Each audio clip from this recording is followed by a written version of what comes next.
I think that little yellow box up there that says live, I think that means live, Ryan. Oh, I'm looking.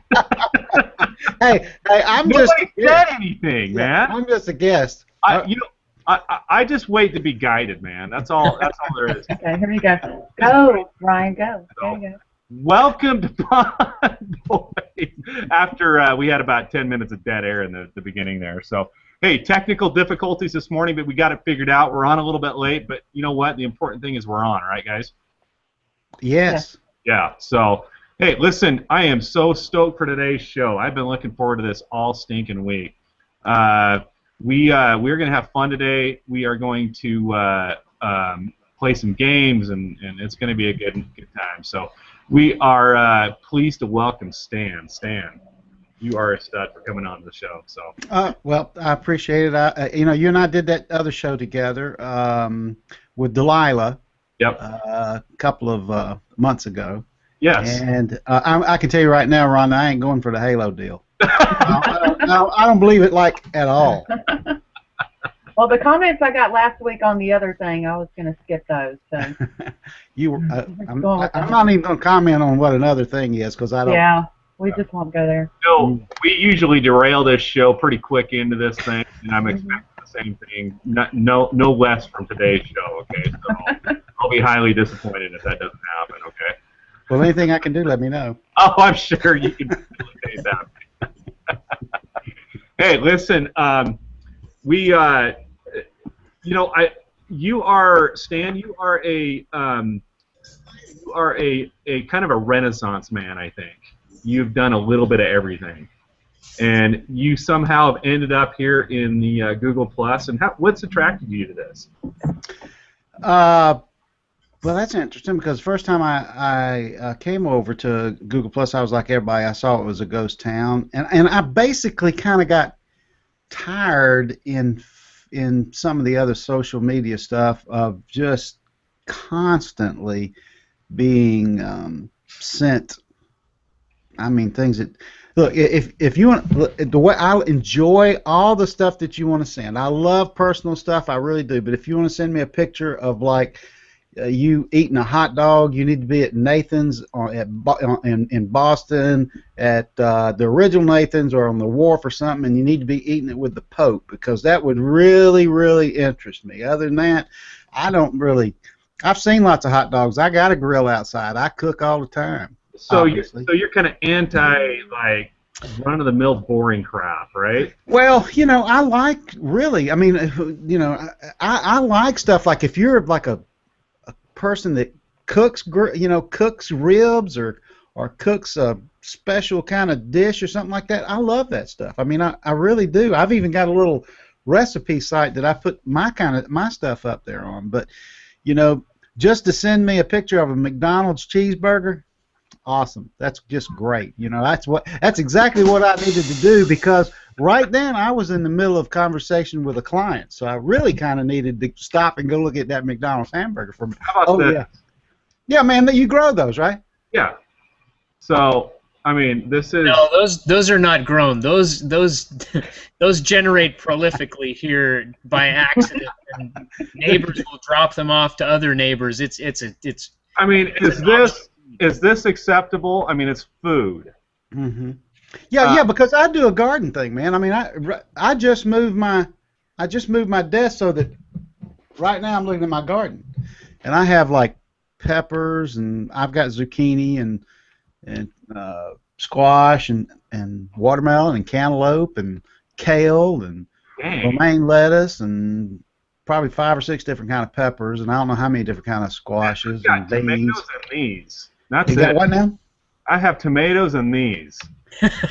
That's all you need. That's all you need. That's right. That's all you need. I was pretty proud of my gardening skills. I have many other skills, but my gardening skills suck. But this year it was going pretty good. But man, I retract everything because I have tomatoes and 2 colors of squash. That's it. So really. Yeah. So my tomatoes didn't do that well. Mine are doing good. Mine are doing good. They're not ready yet, but they're doing pretty good. So I am looking forward to fresh tomatoes on the house for anybody who wants to come over to my house. So. I'm coming over. Yeah. Yeah, I'll be there. So like, you said on your about page, like, so Saturday must be your worst nightmare for looking at Google Plus, because there is a million pictures of stinking cats on Saturday. Okay. Saturday. Saturday. Yeah, yeah. There is. The truth is that the stream, I manage my circles in a way that I don't go, and I do so much work in communities. This is where primarily I hang out in, and so I don't really see the stream so much. When I go to the stream, I use my circles to manage what I want to look at. So, and I have a cat filter. So, oh, a cat filter, man, that's great. Yeah. It's you might have seen it. They have a cat filter up at the top on the profile. There's this little button that you push and it says block. That's my cat filter. And no, I'm only teasing about that. Actually, Rhonda sent me a cat gift last week, and so did Cheryl Deuce. Rhonda, did you do that? what? Is she speechless? Hey, that yellow button means we're live. Come on, I can't. She's the same picture for like the last 10 minutes. Oh, okay. I think it's quite interesting looking at it. She's got a blank stare in her face, man. Yeah. Yep. Well, there she says, "Yep, I think I just got booted." I was looking at her thinking, she is one hell of a poker player. Yeah. I wouldn't play her. Cannot tell what's going on in her mind right now. Hey, so I'm interested to know, Stan. Like, you've done a ton of things. Like, you've done, I mean, in your profile it says you've managed shoe stores, and correct me if I'm wrong, you've done radio, right? I was called by, yes, the short answer is yes. I was called by a friend that was losing $30,000 a month, and I had never been in the radio business. And he called and asked if I would come help him. And so I went there, and about 9 months later we had a profit, and he sold it, and we got out. And so, and how was that? I mean, you it with not being in that type of business, I'm sure it's like a whole. I mean, because people that are in radio generally stay in radio for their whole lives. I wasn't interested in it because, well, first of all, it was whenever you get into anything, you kind of like either immerse yourself. I'm like an all or nothing person. If I ever leave Google Plus, I'll be gone from it. I mean, I get so totally committed to what I'm doing that I have a tendency to block other things out. And in the radio business, it was a new adult contemporary station, which was playing like, and I'm in Middle Georgia, right? The Allman Brothers played like oldies. Do what now? Was it like oldies? Like oldies stuff? No, it was a lot worse than that. It was like Kenny G and man. Yeah, and so Michael Bolton, stuff like that. Well, no, they didn't play we didn't play Michael Bolton so much, but it was a lot of that. And I like the music. I like some of the things that the guys like. Peter Sierra and oh yes, Chicago. Yeah, and so what I did was I went in and added, it was a new adult contemporary, which meant they kind of played this new jazz and some old jazz. And what I did was I added it went completely against what everybody was doing, which is the way that you should do all the time anyway. But they had I added country and western. I was thinking, well, country and western, and I was thinking there's rock and roll, and then when you say jazz, everybody thinks jazz and blues. And so here, where I'm from, is 5 miles from here, is where the Atlanta Pop Festival was held. There was 250,000 people at it was a Woodstock type event, a couple years after Woodstock, and it was about 5 miles from where I'm sitting right now. So it's a lot of blues and a lot of that. Capricorn Studios is in Macon, and just there's a lot of music came through there. So I added blues to it, and so it became jazz and blues rather than new adult contemporary, and people started listening to it. And that was. Did you DJ then? Did you actually DJ?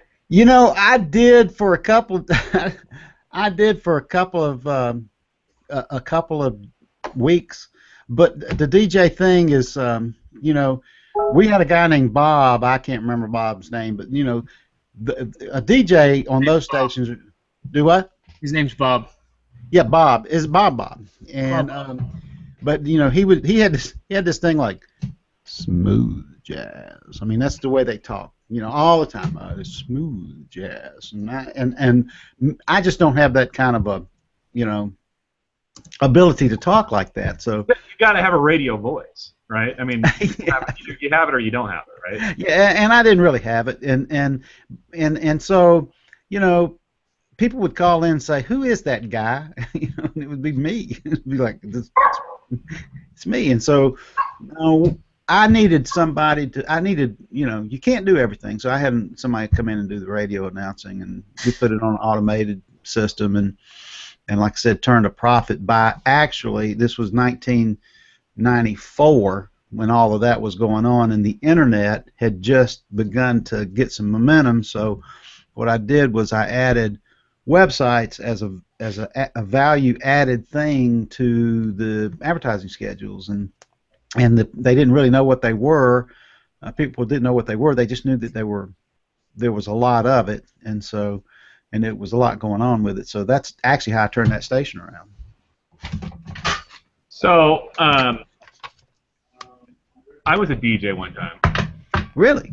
But I was a DJ at a roller skating rink. In high school, which then was a cool job, man. I'm telling you what. I spun 45s. So that was the extent of my DJing stuff. So if I mentioned the song Popcorn, you'd know what it was. I no. Well, that was a big roller skate song. But during the 80s? Popcorn's YouTube. Still, like, if you can still go into the roller skating rinks and they play that stuff? Well, my kids are grown now, but they were still playing it, you know, 10 years ago. You'll actually know the song if you YouTube it. You'll know what the song is. Well, okay, what is it? Let's hear it. You mean for me? Well, yeah. I don't really have.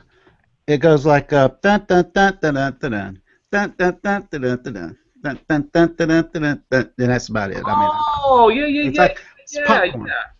Dun, dun. Okay, I got you. I got you. Yep. So, I did mainly like Saturday night and Friday night like events, and it was usually a little bit like the Friday nights were like kind of the like high school, or maybe the junior high to high school kids, and then Saturday nights were the older like crowd, like, you know, people that were, you know, 25 and above, right? But older. Yeah, older. So, but I can tell you that I became a very I could skate really, really good. When I first came into that, I didn't do that well, but I could skate really, really good after that. Backwards, and the chicks dug that, man. I mean, if you could skate backwards, you know, during a slow song or whatever, wow, man, that was it, man. So, yeah. I grew up in Canada, so I learned how to ice skate real early. So, yeah, dude, you guys throw ice skates on your feet just you know, when you're first born up there, don't you? Right out of the womb. Yep. Yeah. They have I tried that once. Having a baby? No. No, the coming out of the womb thing, I did that once. Good. You did that once. Well, as long as you've done it once, then we're okay. Yeah, I think everybody does, but no, I tried. Some people are born from pods. I'm sure of that. Mm-hmm. Born from pods. That's an interesting concept. So. Well, you know, body snatchers kind of stuff.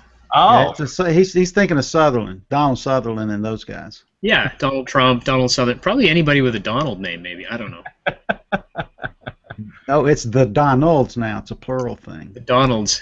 Yeah, the Donalds. Coming out of pods. I wanted to ask you, like, you said you've been in IT since like the early '90s, so you have seen it all, like, you know, the since Al Gore invented the internet to. Well, I was in the other room when he did that, but. Me too.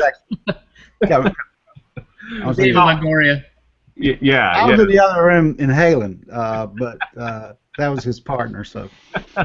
So tell us what that was like. I mean, the kind of the dawn of the Of IT, and when the first time I saw a computer and that kind of stuff. I mean, that's like the 90s are what I would say is like kind of the golden age of the web, right? I mean, it's when people just made $1 billion and everybody was doing it, and it just was an interesting time. So tell us what that was like. Well, actually, before that was the first computers I ever saw was in a raised room with glass enclosure, and the people had on white, like hospital garb and things over their mouth, and it was air conditioned, and it was about $40 million, and it was sitting in the bottom floor of Nunbus Shoe Company in Milwaukee, Wisconsin.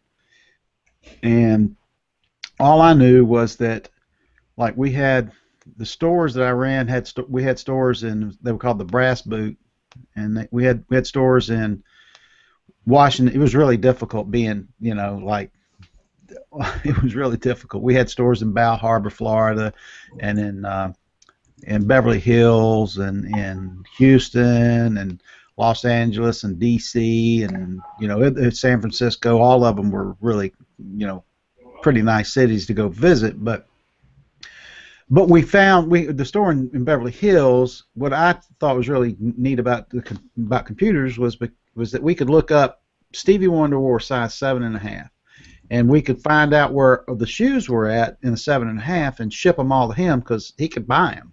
Because our shoes were really expensive. The kind of people that were shopping with us was like.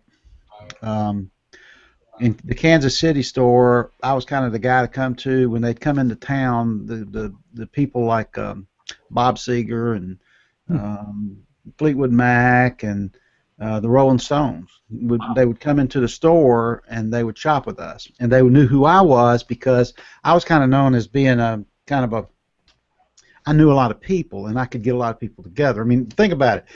Think about sitting at home on and getting a phone call from a buddy going, "Hey man, the Rolling Stones want to put a party together this Saturday, but you can't tell anybody. You want to go?" Yeah, right. Yeah. So you sold Mick Jagger some shoes.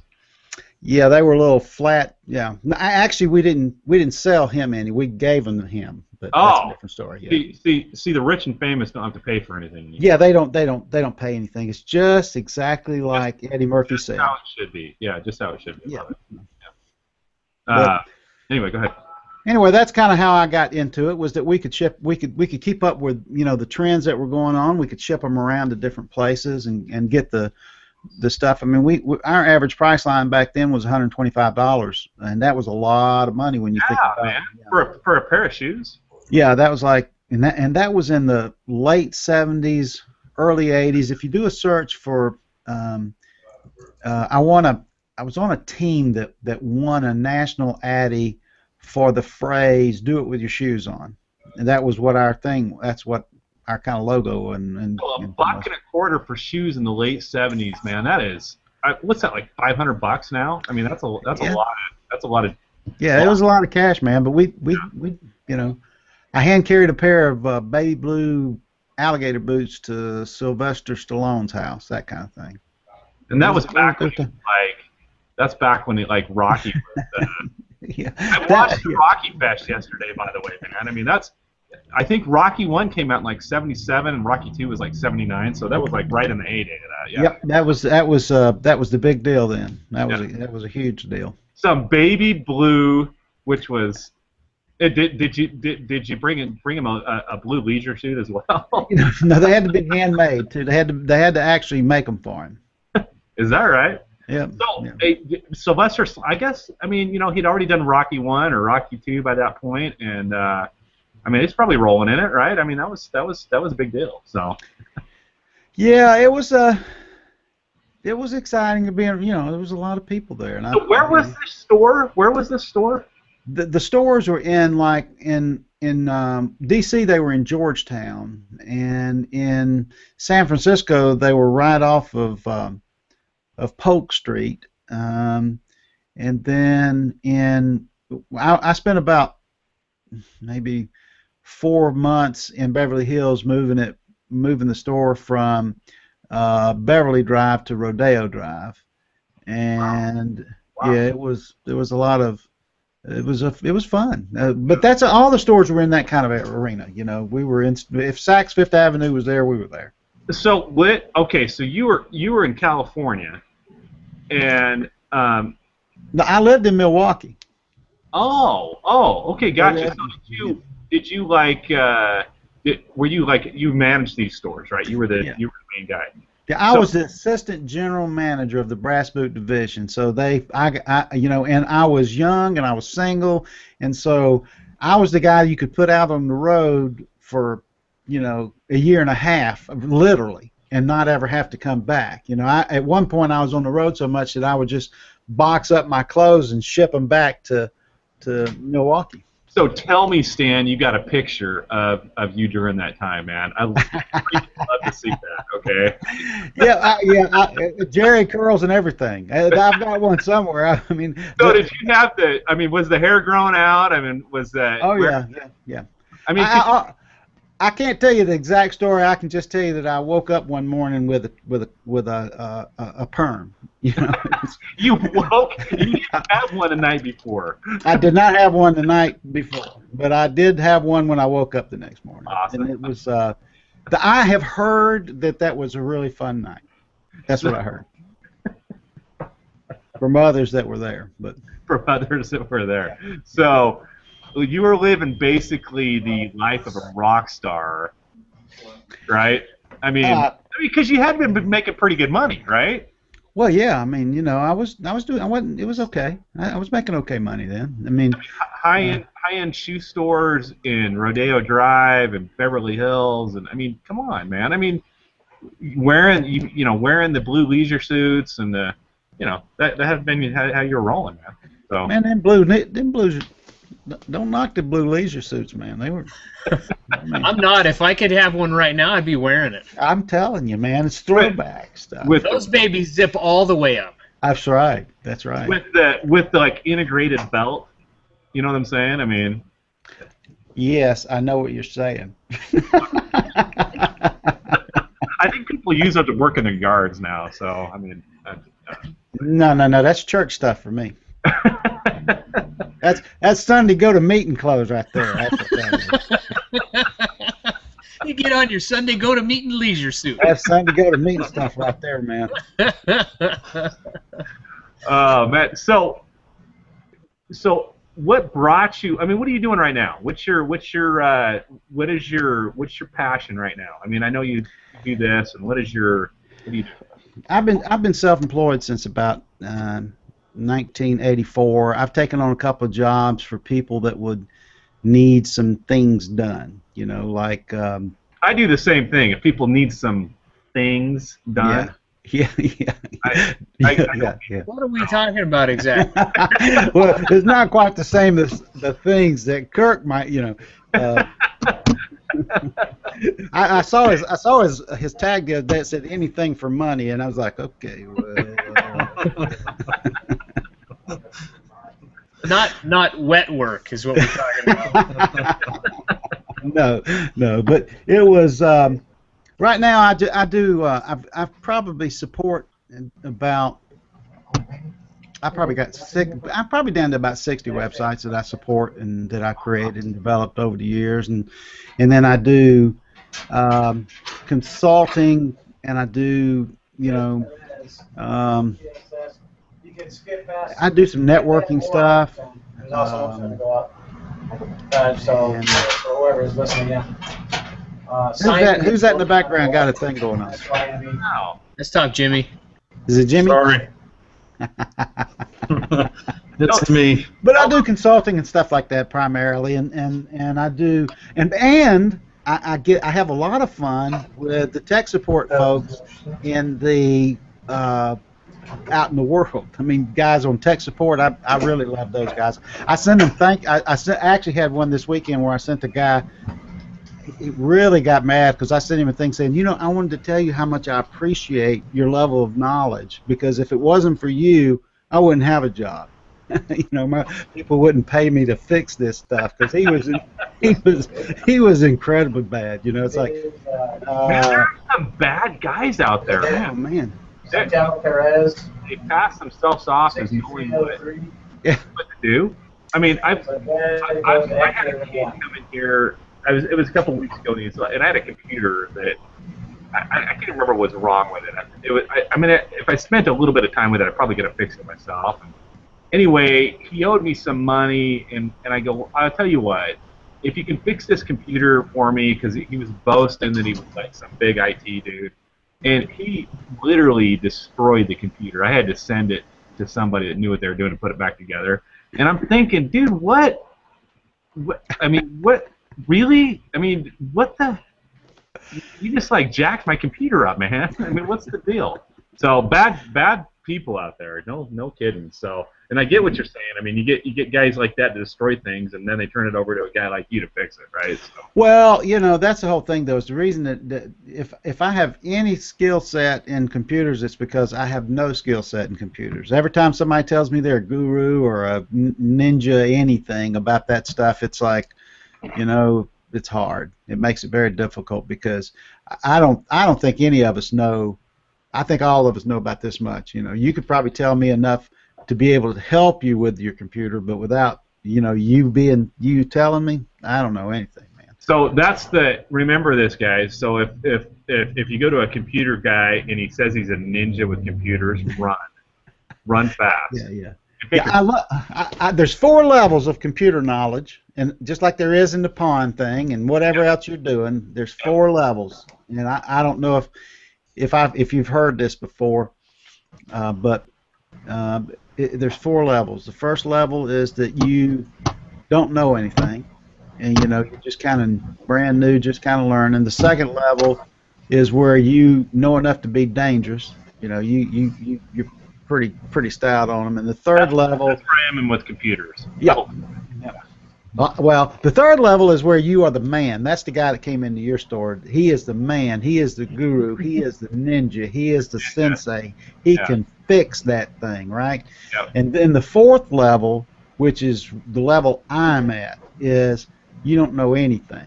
You know, you just go right back to the very beginning again. And go, man, I got, you know, if somebody says, oh, I got it covered, I'm like, well, good for you. And that's kind of a. I don't feel a lot of hope with that kind of thing, because our computers will never get fixed, right? You can count on it. They ain't never going to be fixed. You know, ever. I spent probably this morning.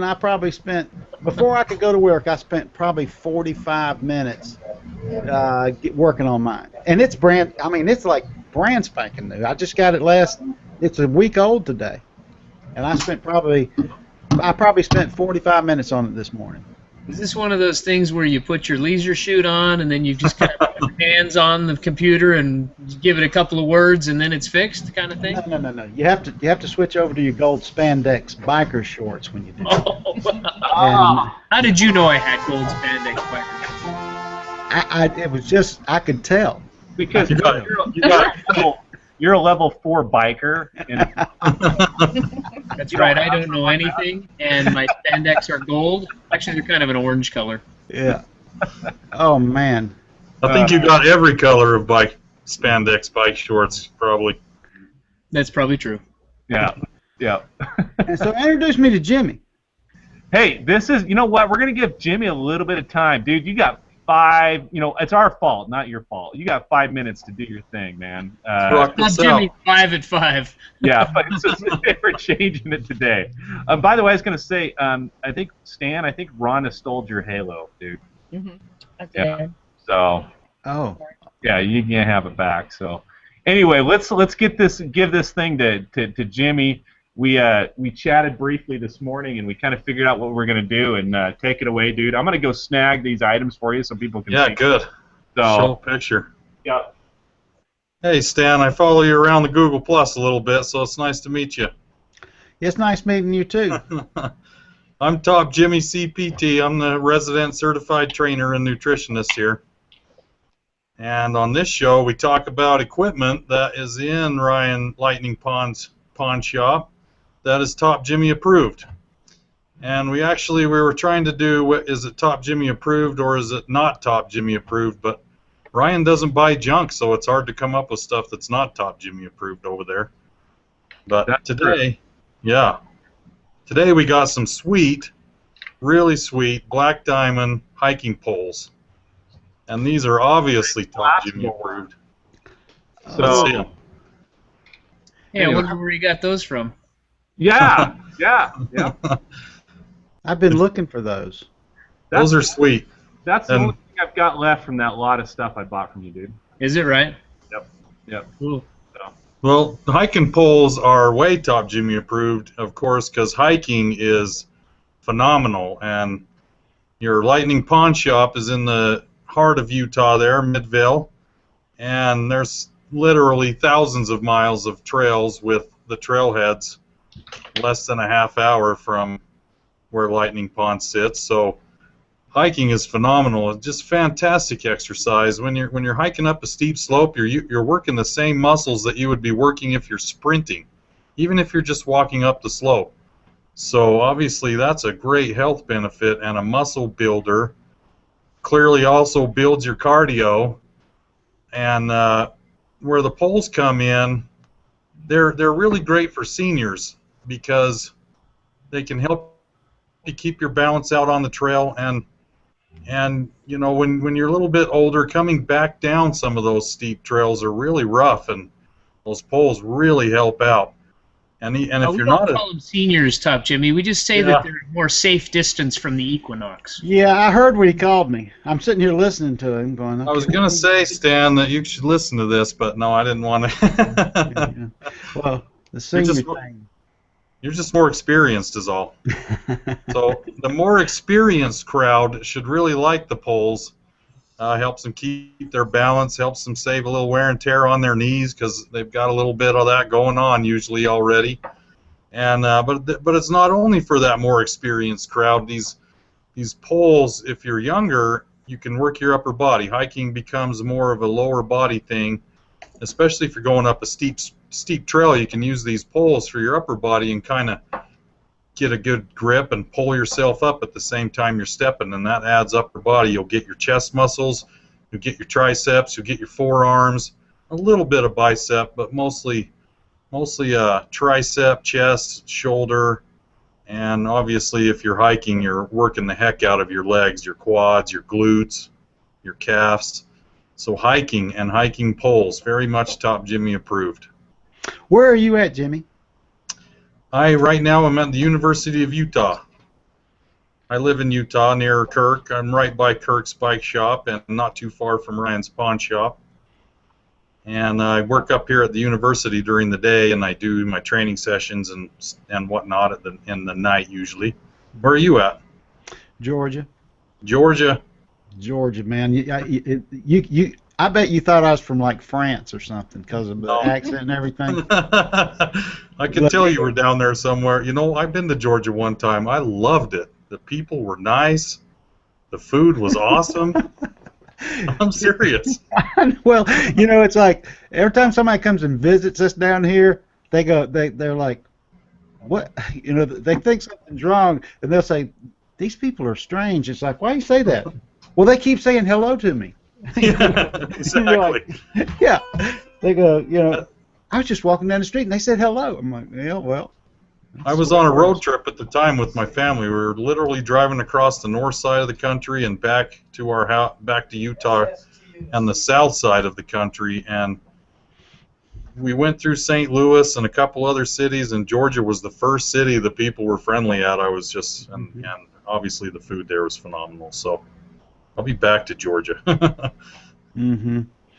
Yeah, it's not a bad state, but neither is Utah. I've been around to some of the Nevada, but you know, Georgia's hot this time of year.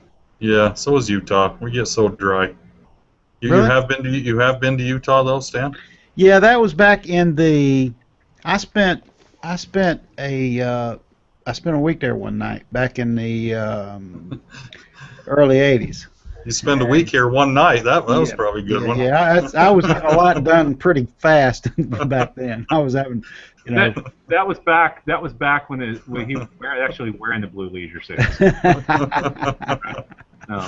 Yeah, I wound up with some kind of curl the next day, some kind of perm, but Blue leisure suit voodoo. Yep.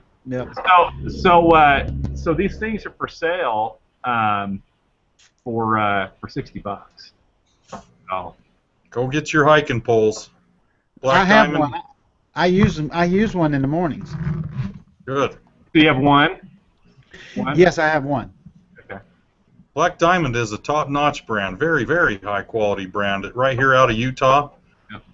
And all their stuff is phenomenal because. And they're multi-use, man. You could, man. I hesitate to go into the things you could do with these things. Weapon, Yeah. stab people. No. Anyway, I know Ryan has a set of snowshoes in there too, and those poles would easily transfer. Well, they've got these little things on the, that you can put on them. So for snow, type. Yeah, exactly. Dan, do you know what snow is? Is this a trick question? I mean, let's see. Are you talking about like on the ground? Kind of snow. I'm talking about the kind of snow that you would use. Yes, I lived in Milwaukee. You can tell Okay. because I dropped the L. Milwaukee. Milwaukee. Not Right. the kind of snow you would use while you're wearing a blue leisure suit. Not Actually, the same kind of leisure. No, not the same kind of, no. All right, man. Thanks, Top Jimmy. Thanks for always great to hear that your advice. And you know what? This is like free advice, man. I usually pay for this type of stuff.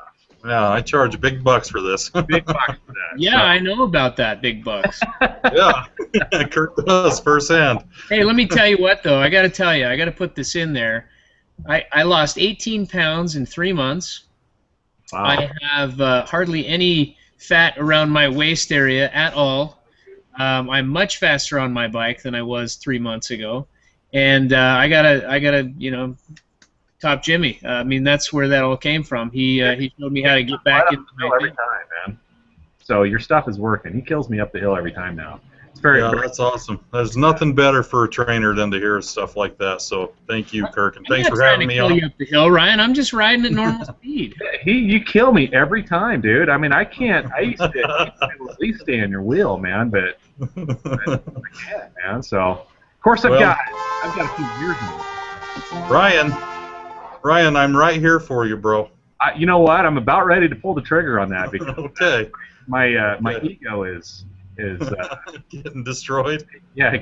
taking a beating, man. Especially when he says, I'm not trying to, it's just I happening. know. The only thing you do is say, man, I'm pedaling my ass off or something. I'm pedaling my ass off or something. Well, So is guys, that a bike shop? That's not like a motorcycle shop. It's a bike shop. Yeah, bicycle shop, yeah. pedal bike. We like motorcycles. We like pedal bikes a little more. So. Yeah, my wife and I were talking about getting one. Well, you know where to get one if you need one. This is the man to talk to. So. I ship all over the country for a lot of different reasons. Yeah, there's. I probably will talk to you about that. We've been pretty serious about it here in the last couple of weeks. When we went to Myrtle Beach for the 4th. And So here's the difference. Like, if you were just to go into a store and buy one, like locally there, they're going to be more concerned about selling you a bike versus getting you a bike that fits you and that suits you. And see, with Kirk, if you go through Kirk, even though you're a couple of thousand miles away or whatever it is, you will get a bike that suits you and a bike that fits you. I see whether you've met whether the guy you buy that a owns the bike store. from me or not, at least we get you the right thing. Ask me a couple of questions, I'll ask you a couple of questions, and then we can get you the right thing. Like I said, whether you buy one from me or one of your local bike shops, at least I can steer you in the right direction. Yeah, that's true. Yeah, well, see, that's kind of true in everything, and I think that's one of the things that Google Plus does for people. It brings them together to ask the right questions if you'll listen to the right person, and you can say, tell me about this, because you can't provide services to everybody everywhere, but just to be able to ask somebody, because the guy here locally, I mean, he's a nice enough guy, but every time I go in, it's like, here, here's the bike we start with. Y'all got anything like under $1,000? It's like, No. because Bikes are expensive, man. yeah. At $100 a ride, I figure at $1,000 we'll get our money back in a year, maybe. So, but no, I would appreciate that. I know that works because I had a guy that knew shoes that told me what kind of running shoes to buy, and I bought them, and I hadn't switched since. He just said, walk over there, and I walked over there and came back, and he said, this is what you need. And man, I had plantar fasciitis and all sorts of problems with running. I still selling you a pair of shoes to sell you a pair of stinking shoes, man. So, hey, Rhonda, what time is it? It is 1:07 or 11:07. No. What time is it? Oh, That's a listen. trick question. It is a trick question today, Stan. Let me tell you. What time is it? Let me see if I can tell you what time it is. See, this is just not going the way that I need it to today. Well, it's pawn or die time. Oh, That's what time it is. It's There we not go. working. It's not working. It's always working. It's It's always just working. not be working the right way. yeah. Yeah, it's Yeah. not. So it's not. pawn or die time. Dude, you ready to roll with this, man? Me? Yes. Yeah. I was born ready, man. Okay, so In a I'm leisure suit.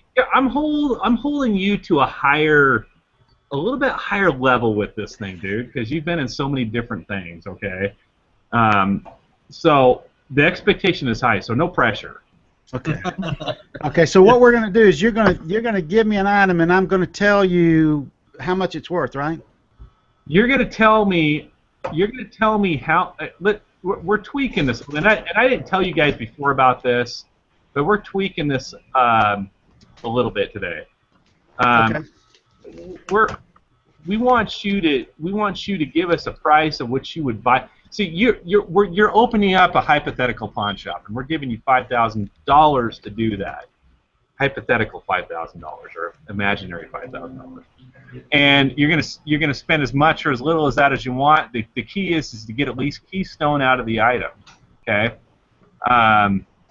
Or you're closed, or you can't pay too little either, or the guy walked out of the store. And when I say pay too little, pay less than what I actually paid for the item. Okay. So we're gonna throw some items up there, and you are going to give us both what you would buy that item for and what you would sell that item for.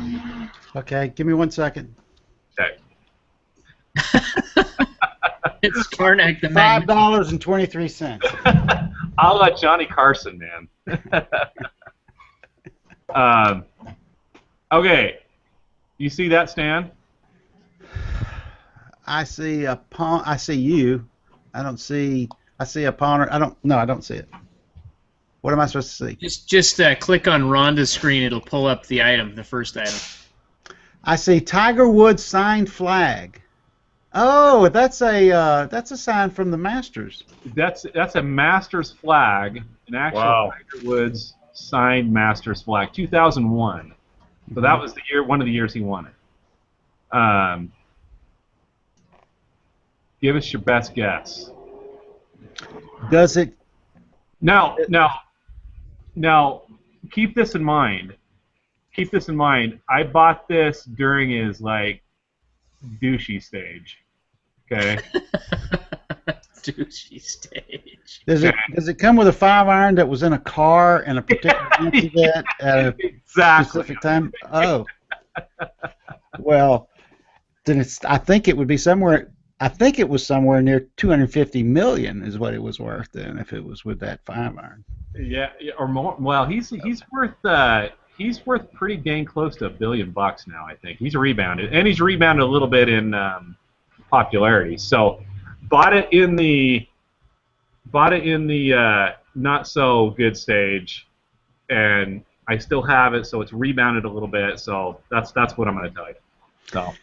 That's a Masters flag. Is it? You said is it signed? It's signed by him. Signed by him. In a nice little presentation frame. It's signed by the art or the golfer formerly known as Tiger Woods. Yeah. I would think that would probably be in the that would probably be worth. Wow, I really wish I'd had Tony here with me now. Tony the Tiger. How much would you pay for that as it comes into your shop? I'd probably pay about $50 for it. Okay. And how much would you try to sell it for? $102. I tried to sell it for Keystone. You don't think it's worth Yeah. Do what, Kirk? that? It's worth more than that? I'm just $102. That is Keystone actually. I like that. Yeah. I would start at 240 and I would negotiate. Okay.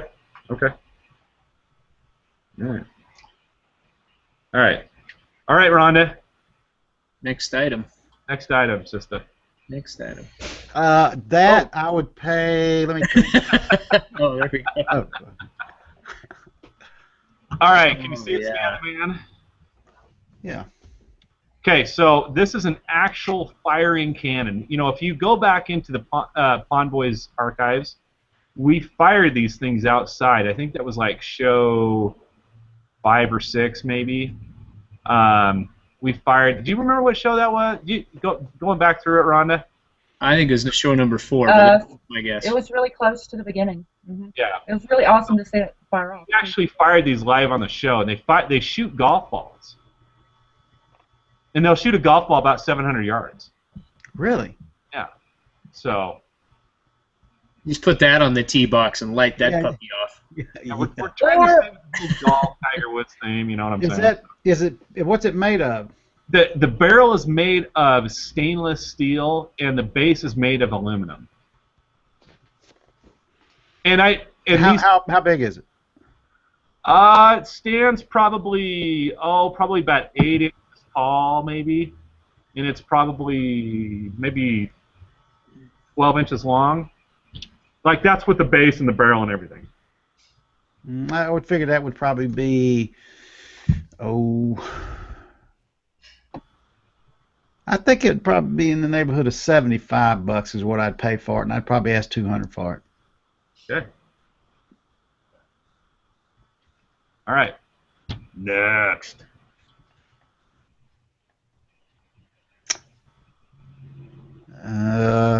Hard to say what you'd pay for. Yeah.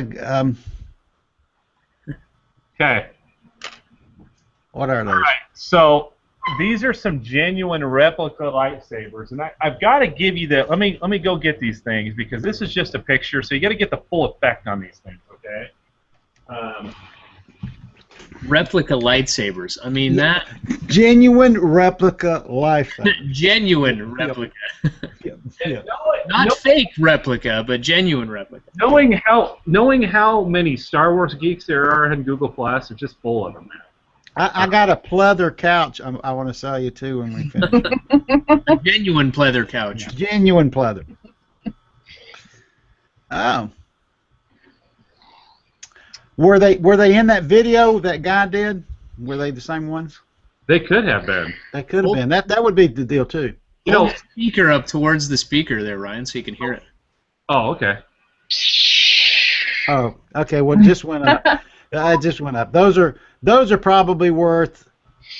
Those are probably. Are they come as a set or what? No, you know what? I bought these at 2 different times. Believe it or not. Mm-hmm. And you know, just like most of the things in here in Lightning Pond, I can boast that they've done one thing because I've got a coat that Courtney Love wore, that she wore, and so oh God. I can say that these were probably actually held by some sort of famous like Yoda or something. So, all right. Famous Yoda with a pin packet. Not the unfamous Yoda, but the famous one. The famous. Yeah. I would think those would be worth about. I would say they're probably worth about $30 each. Like you pay $30? No, I would probably try to sell them. I would try to sell them for. I'd probably start at about $100 each. Like you probably sell them at $100, pay $30 each, and sell them at $100 each. I'd probably pay $30 for them and try to sell them for 100. Man, I'm telling you right now, dude. And I would tell people that those were actually found in Courtney Love's coat. Yeah. And Yeah. took Yeah. it in. Exactly.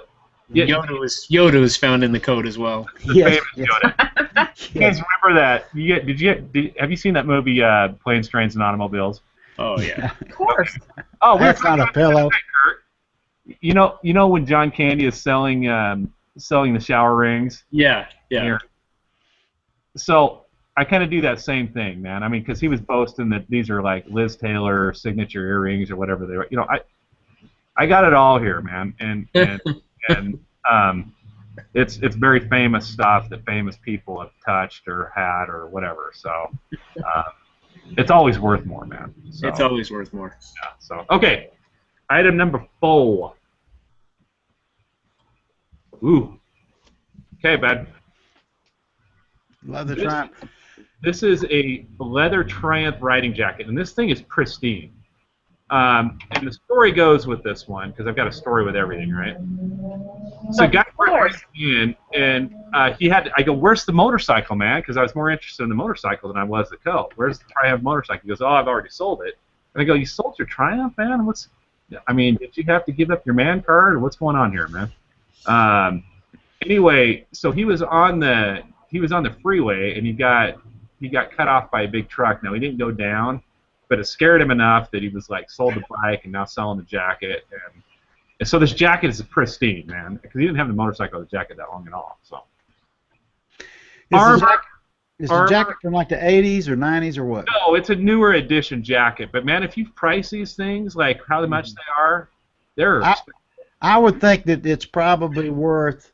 I mean, because of the way that clothing, I would think would go, it's probably coming into the store. It's probably going to be worth anywhere from $100 to $150. But I would expect that coat would have probably been $700 brand new. yeah. I would think. So, what would you pay for that jacket? You mean to buy and bring it into the store? Yep. I'd try to buy it for about $100, $125. Okay. If it's everything that it looks like you say it is. So which one? 100, 125. Which one do you want to go with? I'd go with $125. I'd be bumped up some. I'd let them do like they do on the Pawn Stars deal. All right. And you're selling it for? I'd probably ask $400 on that. Okay. All right. Again, I'm going on the fact that you say it's pristine and everything like that. It's pristine. Yeah, I make no bones about that at all. So, all right. So this is one of the cooler things I've had here. And I've had a lot of cool things here, but this is a pretty neat thing. This is a genuine World War II officer's sword or a katana. Wow. It's got all the right stamps on it, all the right markings. Pretty cool thing, and it's in this one now. Okay, this one actually has blood stains on it. So it's seen some action. And to a serious collector, I've heard that makes a difference. Yeah, Ryan cut himself shaving the other day. yeah. No, I'm not going to say how the bloodstains got there. Okay. But, Well, the former owner worked at Outback Steakhouse, so you could probably figure it out. It's actually, that's one of those. I think that's going to be one of those items that surprise you. It's either going to be really low, or it's going to be really high. You know, I think I would think that it would be worth. I would think it would be worth maybe. Wow. I would think it might be worth maybe $300 to buy it. You pay for it? Yeah, I would think it might be worth $300. Okay. Depending on, again, you'd have to look. You know, it's like everything. Kind of have to look. I'm going all on the fly right now. You know, if I had to do a little bit of research on it, I might find out that that it actually, was one of the swords used in the Kill Bill promotion, and that they gave them to everybody that went to the, opening show. It's a genuine replica. Genuine replica, just like the lightsabers are. Yes. Okay. But it could be one of those things that winds up being worth a couple of grand. It's hard to tell. You would pay $300 for it, and then how much? I would ask $1,000. Okay. So, being that you said that, I've turned down offers of $2,000 on that so far. Like I said, I think it's one of those things that without doing a little bit of research on them, that it's either going to be. Yeah, definitely. I don't pretend to be well versed in these things at all. I've relied mostly on people that have come in to look at these things to determine kind of what it's worth and kind of the history of it, and everybody's an expert, right? I mean, we're going back to the ninja thing, right? And so everybody's a ninja with swords. But I've actually talked to a couple people that I think that are pretty reliable sources about, what this thing might be worth. So the guy that owned that could have been a ninja. He could have been a ninja. The guy that I deemed is probably more reliable than not looked at the sword and says, "This thing's got blood stains on it," and I'm like, "That is nasty, dude." He goes, "Well, it adds to the value because it's seen action, so to speak." So, and he played Raphael in the Ninja Turtles, so that guy was probably a very good source for that kind of information, I would think. Okay, so time to show Jerk's junk. Oh, wait. You're gonna need to you gotta wash your eyes out with soap. Oh man, golly. This is scary. Now, this part of the deal, Stan, is I don't know. This is something that Kirk has picked out and given to Rhonda, and so I don't know what it is. So we're kind of going head to head on this one, okay? And this is a bonus. That didn't help. Yeah. Just you know what? But please go on with your story. When you can turn the pawn shop guy red. I mean, people cuss like sailors in here, and so. Now we're going back to those lightsaber sword stories again.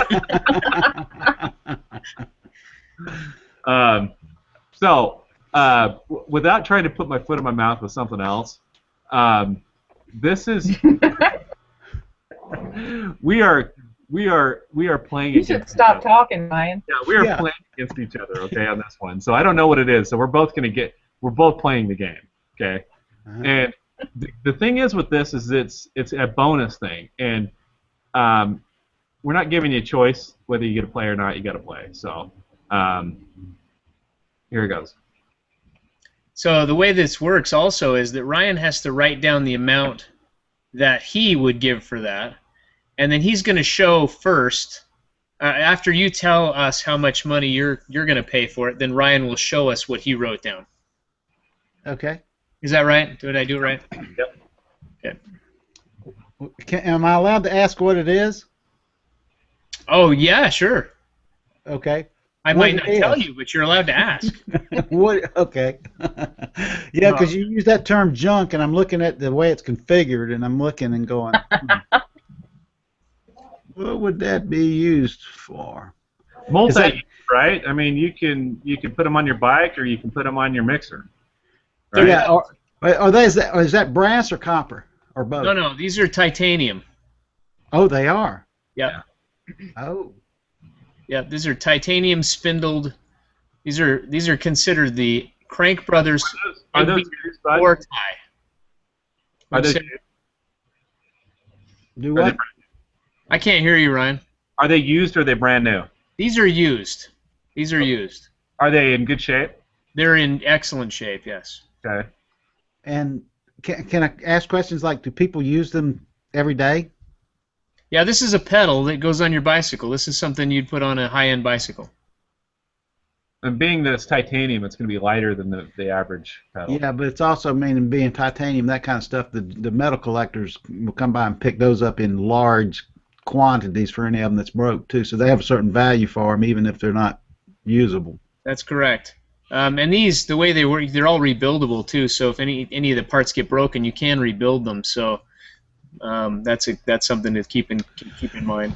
Well, I don't know what they are, but I would say that for the pair of them, that I would figure they're probably going to be on a high-end bicycle. They're probably going to be about $150 each. That's what you're paying for them? That's not what I would pay for them, but I'm figuring that that's what they're probably worth. Well, you got to figure out. You got to tell us how much you're going to pay for these, and then how much you would sell them for. I would pay $150 for them, and I would probably sell those. The way that markup is on that stuff, I'd probably do them for about $2.25. I would probably. They came into my shop. I'd probably pay $50 for them, but I'm gonna, just for the sake, I'd probably say, 75, and I'm selling them for probably $150 for the pair. Okay. So 75 and 150. My guess. All right. Should we go back from to the beginning? Yep. I got a story about these too. This is kind of a cool story. I want to hear it. So these belong to me. These are my personal pedals. I've had them for about 3 years now. I went into a place here that's like a thrift store, like Deseret Industries is what it's called. And I went in there, and there was a bicycle hanging in the rack for sale. And the bicycle was $15. And the bicycle was a Walmart Next, so a junkie bike, not worth anything. And these pedals were on it. So I think I remember you telling me that, dude. Yeah, so I pulled the bike down out of the rack and was looking at it. I couldn't believe that these pedals were on it. I was looking at the pedals, and I thought, this is crazy. And the store manager came over and said, hey, are you thinking about buying that bike? And I said, yeah, I was just looking at the price on it. Is this $15? And he goes, yeah, but it looks like the pedals are broken. So he says, I'll give it to you for $10. So I bought the bike for $10 with these broken pedals on it. I pulled the pedals off, and I recycled the bicycle. Oh. That's the deal with those. That's awesome. And now that you've already said everything about it, do you want me to tell you how much they are worth, or do you want to wait till the end? You know what? Let's start with those. Okay, so the retail on these right now, I just looked them up the other day. Retail for these is $450. That's retail. But these are used, so if I was going to sell these in my store to somebody, I probably wouldn't take any less than $225 for them. $225? Yeah, I wouldn't take any less than $225 for a set of 4 tie pedals. Yeah, Okay. I knew that they were going to be more expensive than just, like I said, the titanium. I have a client that's he does metal collecting stuff, and he doesn't care what it is. He'll pay pretty good money for that stuff. Yep. Yeah, and it's hard to say because the way they made these pedals a few years ago, these are a little bit better than the new ones that they make, and I know these are a little more sought after. So I have seen these go on eBay for $250, $275. Mm-hmm. So there you go. Amazing how much pedals will cost. Yeah, what did I hit them at? $1.25? 200 or something like that. $225. Yeah, right on the money. Yeah, I wouldn't take any less than that for them. Yeah, and well, I appreciate that chat thing you sent to me, Rhonda, with the information before I took my gift. You're welcome. That's good help. Yeah, I was surprised. No, I'm just kidding. I didn't even know what they were, Stan. Yeah, I really didn't. I was looking at them, but the only thing about them was the titanium. I know that stuff is expensive, especially when it's in that kind of a, precision kind of a piece of equipment. That's the beauty of Jerk's junk. Again, you just keep going there, and I'm like, hey, man, I don't. I love it that we call it that because it always gets a pretty good reaction. Yeah. Well, Whoa. Okay. If you say so. All right, let's go to that. Let's go to that first item. Back to that first item, Rhonda. The first one was, I have to turn it back on. Hold on.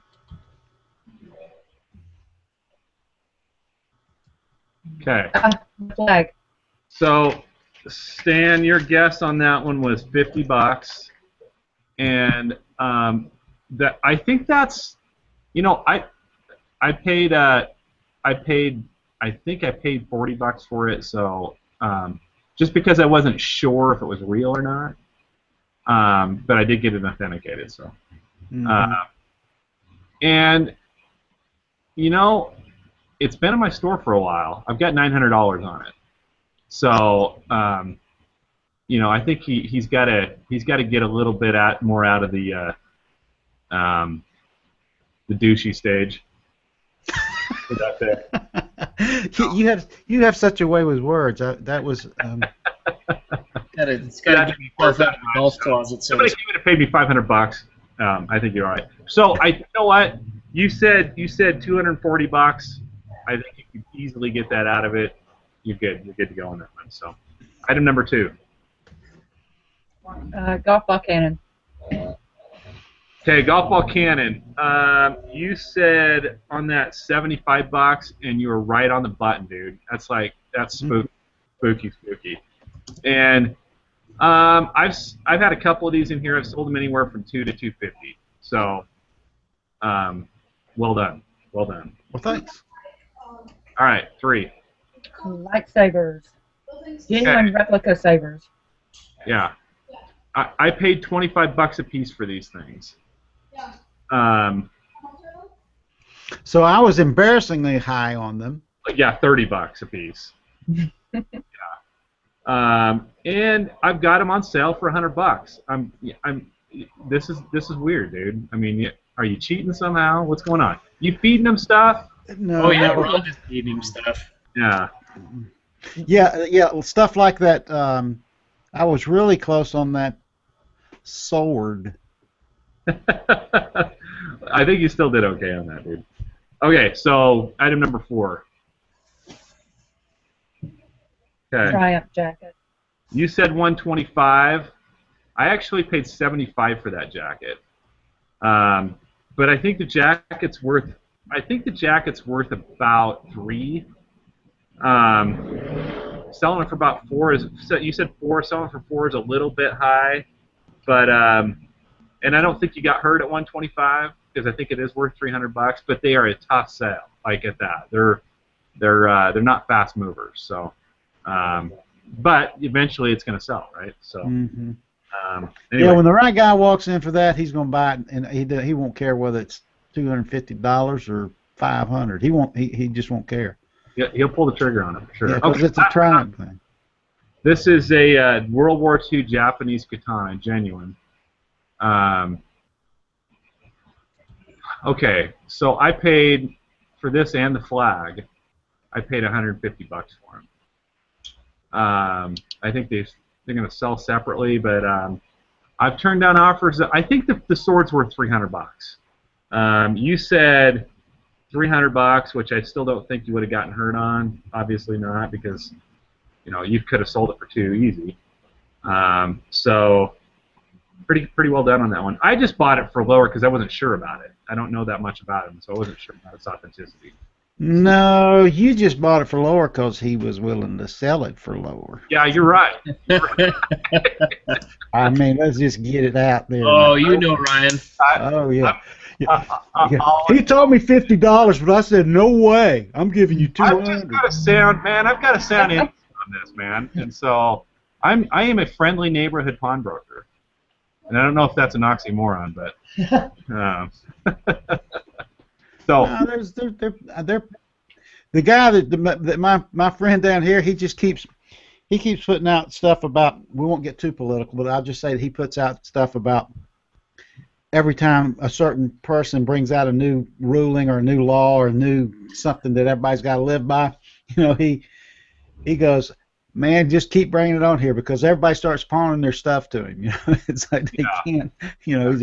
We hope he stays in there for a third term. Yeah, he definitely definitely helps his business. That's for sure. So, okay, dude, pawn or die. I think you did well. Now, one of these days we're gonna get everything compiled and get something going as far as who's leading, who's not. Right, Rhonda? We are.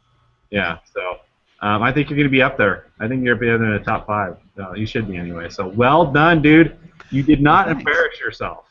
So. Thanks. I bought. Are you gonna send him a T-shirt? Yeah, dude, you got a T-shirt. So why don't you send me a private message and with your address, and I'll send you a T-shirt, like I am with all these other guys. I've got to get these. Ryan will also send you a free whippy cake. Am I right, Ryan? A whippy cake. A whippy cake. We don't say whippy cake. You know what? We do now. I challenged her last night to work that into the show somewhere. Well, she got it. We are like way over time, but Stan, I appreciate you coming on. Let's do that. Try to get over to that guy's pawn shop if you've got time. I don't want you to put yourself out, but if you got time one of these days, let us know. We'd love to take the show over to his shop. That'd be awesome. Yeah, like I said, if you were doing this show, because see, that's really what I like doing. I like kind of thinking about stuff, you know. And if I had this show, one of the things I would ask the people that were coming on to participate is if they knew somebody who had a pawn shop. Yeah. And if they do have a pawn shop, could they take, like I was just going to take my Chromebook is what I was going to do. And I was just going to sit there at his shop with my Chromebook and be able to, you know, go, hey Tony, how much is this? And then the relationships, you know, with you guys develop so that, I mean, that's what it's all about. You never know when I love that, man, and that would be it. Like I said, if you got time one of these days, that would be an excellent show, right, Rhonda? Right, Kurt? It would be. Be fantastic. Yeah, absolutely. Like Rhonda, I met online. And we began discussing things, and then she started sending me pictures. of That's awkward. Yeah, of private dancers. Oh, okay. Yeah, I did do that. Okay. That was just for your birthday, though, Stan. Yeah. Okay, It was a public post, everybody. It was, Mr. Jerk's Junk Man. so don't even start with me, you know. It's like, what? Rhonda, and she's sending you pictures. I mean, hey, stuff we need to know, you know. I don't need to go there. Don't. You can go to your local church and confess that stuff, but don't even tell us about it. That's not how we Southern folk do it. Is that why you have that halo on today, Rhonda?